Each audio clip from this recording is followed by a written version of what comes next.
Good morning વિદ્યાર્થી મિત્રો. વાણિજ્ય વ્યવસ્થા અને સંચાલન ધોરણ 11 પ્રકરણ 8 ધંધાકીય મૂડીના પ્રાપ્તિ સ્થાનો. વિદ્યાર્થી મિત્રો, અગાઉની વિડીયોમાં આપણે ઉછીના ભંડોળોની વાત કરતા હતા,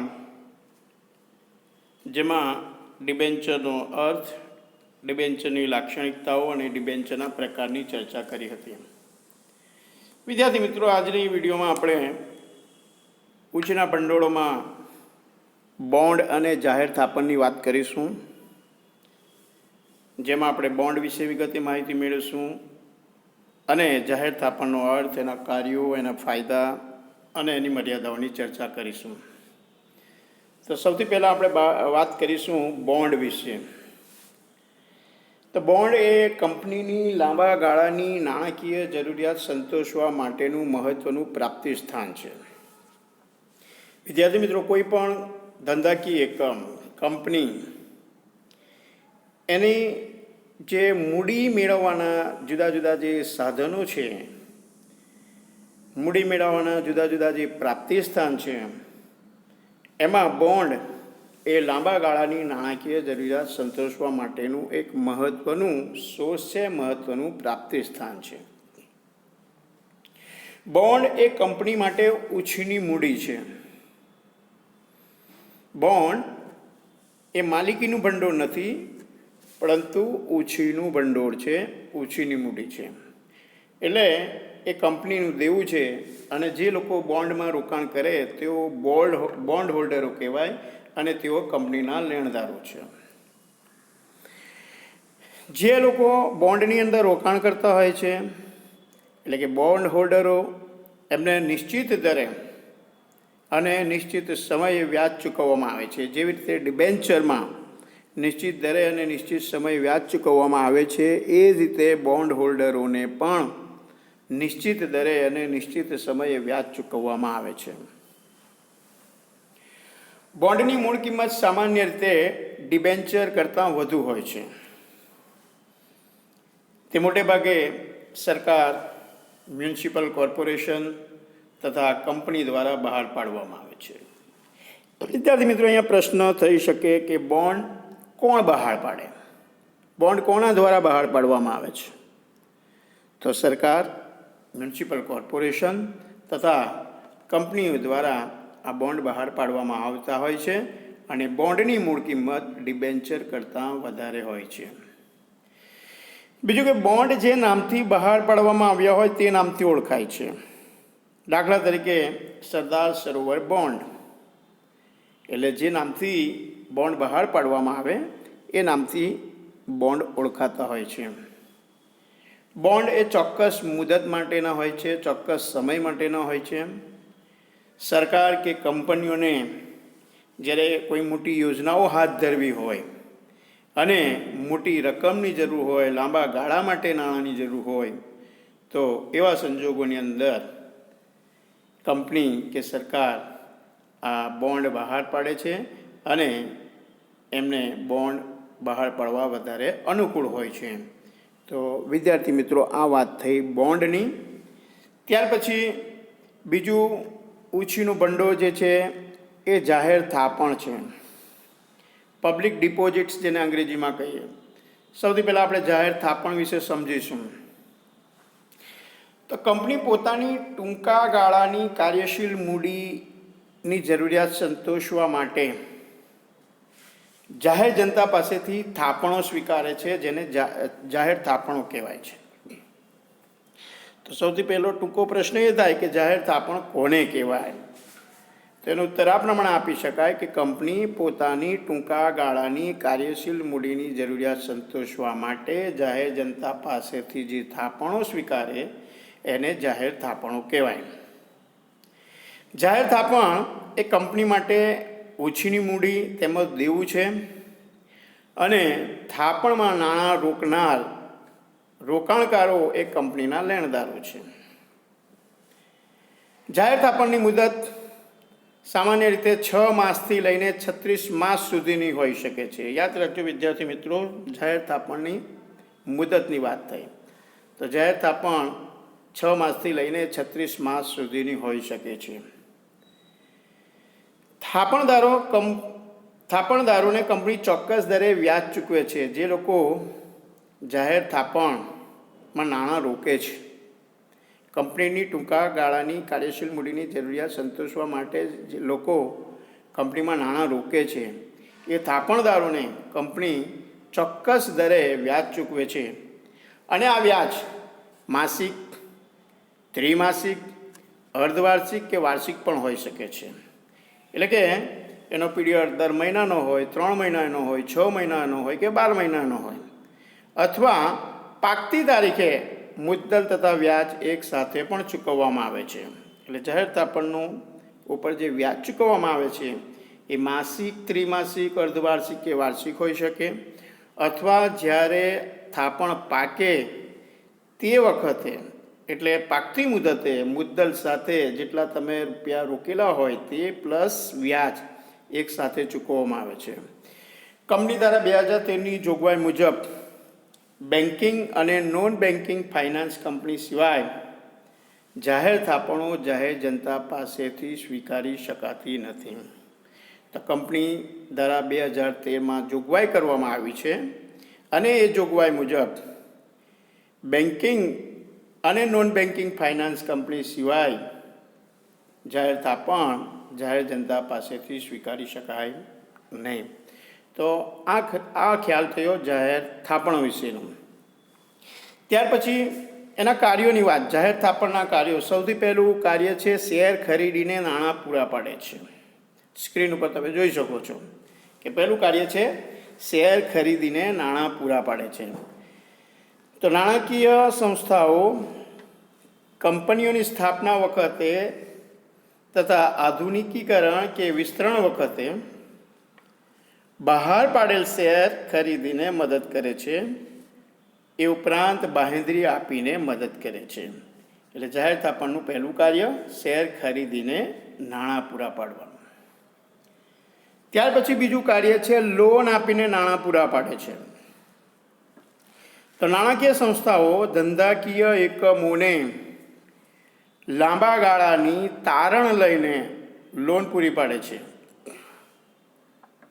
એ ઉપરાંત કેટલીક વખત વિશિષ્ટ સંજોગોમાં જ્યારે જરૂરિયાત હોય ત્યારે ધંધાકીય મિલકતો ઉપરાંત વ્યક્તિગત મિલકતો પણ તારણમાં લેવામાં આવે છે. એટલે જાહેર થાપણનું બીજું કાર્ય છે લોન આપીને નાણાં પૂરા પાડવાનું. ત્યાર પછી ત્રીજું કાર્ય છે તકનીકી સેવાની સીધી ચૂકવણી દ્વારા મદદ. વિદ્યાર્થી મિત્રો, ધંધાકીય એકમોને કેટલીક વાર ટેકનિકલ એટલે કે તકનીકી અને નિષ્ણાતોની એટલે કે એક્સપર્ટની સેવા મેળવવા માટે મોટી રકમનો ખર્ચ કરવો પડતો હોય છે.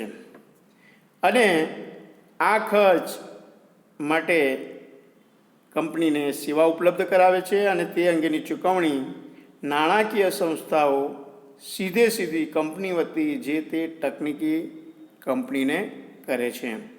એટલે ત્રીજું કાર્ય છે તકનીકી સેવાની સીધી ચૂકવણી દ્વારા મદદ. ધંધાકીય એકમની અંદર જે તકનીકી અથવા નિષ્ણાતો જે સેવા આપતા હોય એમને જે રકમનો ખર્ચો હોય એ ખર્ચ કંપની ડાયરેક્ટ તકનીકી કંપનીની કરે છે અને એના દ્વારા એ મદદ કરે છે. ચોથું કાર્ય છે બાંહેધરી પૂરી પાડવી.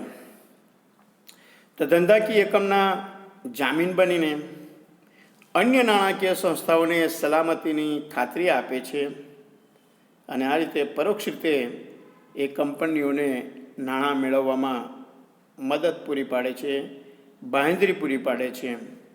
અને પાંચમું કાર્ય છે અન્ય સેવાઓ. તો જાહેર થાપણો એ નાણાકીય સંસ્થાઓ કંપનીની સ્થાપનામાં મદદ, બજાર સંશોધન, વિદેશી બજારોની માહિતી વગેરે સેવાઓ પણ એ આપતી હોય છે. તો આ 5 કાર્યો જાહેર થાપણના થયા. તો વિદ્યાર્થી મિત્રો, 3 મુદ્દાની અત્યાર સુધીમાં આપણે વાત કરી. સૌથી પહેલાં આપણે વાત કરી બોન્ડ વિશેની, ત્યાર પછી જાહેર થાપણનો અર્થ સમજ્યા અને જાહેર થાપણના કાર્યોની સમજ મેળવી.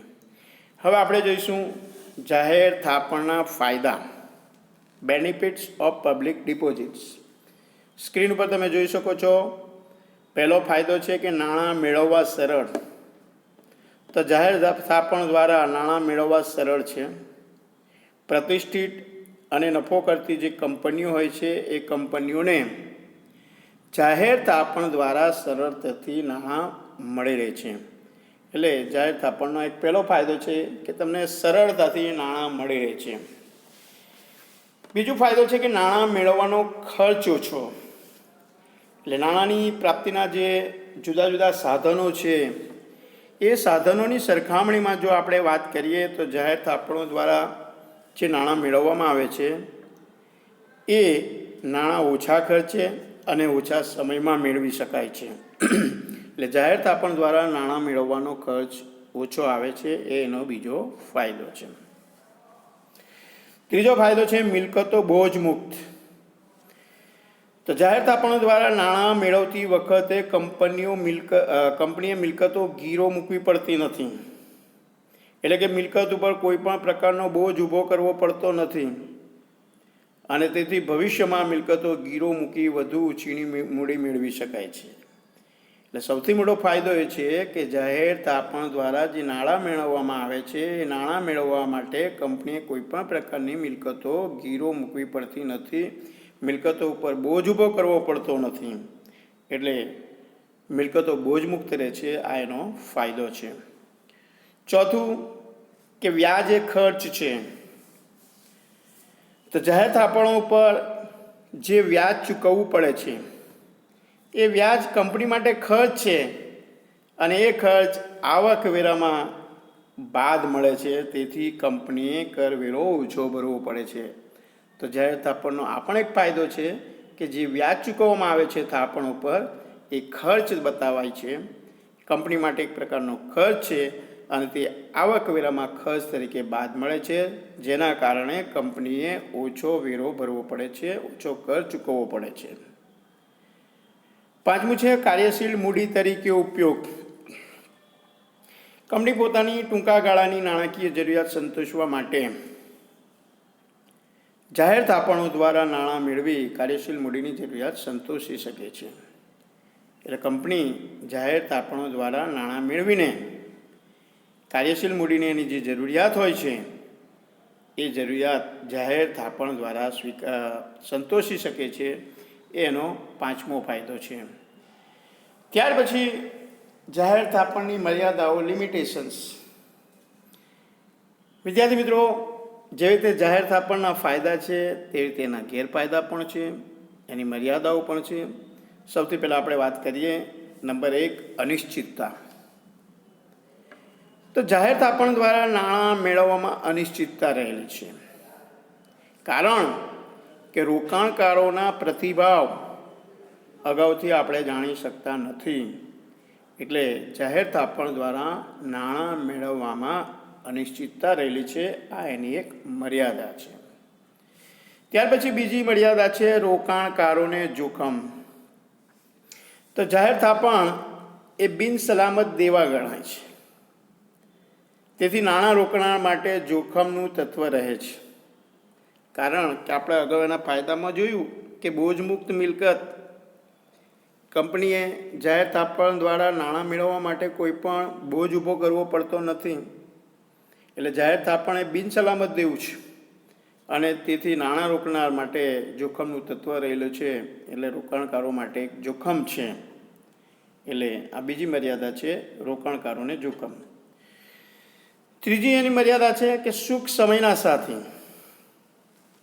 તો જાહેર થાપણો કંપની માટે સાનુકૂળ અને સુખના સમયના સાથી જેવી છે, કારણ કે જ્યારે કંપનીની આર્થિક પરિસ્થિતિ બગડે કે કંપની વિશે બજારમાં ખોટી અફવા ફેલાય ત્યારે રોકાણકારો પોતાની થાપણો પાકતી મુદત પહેલાં પરત મેળવવા માટે ધસારો કરે છે અને પોતાની થાપણો ઉપાડી લે છે. જેના કારણે કંપનીની મુશ્કેલીમાં વધારો થાય છે અને તેથી જ જાહેર થાપણને સુખ સમયના સાથી કહે છે. એટલે જાહેર થાપણ એ સુખ સમયના સાથી જેવી છે. પરીક્ષાની અંદર પ્રશ્ન પૂછાય કે જાહેર થાપણને સુખ સમયના સાથી કહે છે, સમજાવો. તો એના માટે તમે આ મુદ્દાને ધ્યાનમાં રાખીને લખી શકો કે જાહેર થાપણો એ કંપની માટે જ્યારે પરિસ્થિતિ સાનુકૂળ હોય, અનુકૂળ હોય અને સુખના સમયની હોય ત્યારે જે લોકોએ એમાં રોકાણ કરેલું હોય એ લોકો રોકાણ રહેવા દે છે. પણ જ્યારે કંપનીની આર્થિક સ્થિતિ બગડે, પરિસ્થિતિ બગડે, યા કંપની વિશે બજારની અંદર ખોટી અફવા ફેલાય ત્યારે જે લોકોએ એમાં નાણાં રોકેલા હોય એ લોકો એમની જે પાકતી મુદત હોય એ મુદત પહેલાં નાણાં મેળવવા માટે ધસારો કરે છે, પોતાની થાપણો ઉપાડી લે છે. એટલે આવા સંજોગોની અંદર કંપનીની મુશ્કેલીમાં વધારો થાય છે. એટલે જાહેર થાપણ સુખ સમયના સાથી કહેવાય છે. તો આ ત્રીજી મર્યાદા છે કે સુખ સમયના સાથી છે. ચોથું છે નવી અને નબળી કંપનીઓ માટે મુશ્કેલ. જે કંપનીઓ બજારમાં નવી હોય, આર્થિક રીતે નબળી કંપનીઓ હોય, એવી કંપનીમાં રોકાણકારોને શરૂઆતમાં વિશ્વાસ હોતો નથી. એટલા માટે રોકાણકારો આવી કંપનીમાં થાપણો મૂકી જોખમ ઉઠાવવા માટે તૈયાર થતા નથી. તો આ પણ એક મર્યાદા છે કે જે કંપની નવી હોય, નબળી કંપની હોય, એમના માટે જાહેર થાપણ દ્વારા નાણાં મેળવવા મુશ્કેલ છે. તો વિદ્યાર્થી મિત્રો, આ વાત થઈ જાહેર થાપણોની મર્યાદાઓની. તો આજની વિડીયોમાં આપણે કુલ 4 મુદ્દાઓની ચર્ચા કરી. એક બોન્ડ, ઉછેરના ભંડોળમાં બોન્ડની વાત કરી. બીજું જાહેર થાપણ, એના અર્થની, એના કાર્યો અને એના ફાયદા અને મર્યાદાઓની. નેક્સ્ટ વિડીયોની અંદર આપણે આગળ ઉછીના ભંડોળની વાત કરીશું. અહીંયા આજની વિડીયો આપણે અહીંયા પૂર્ણ કરીએ છીએ. Thank you.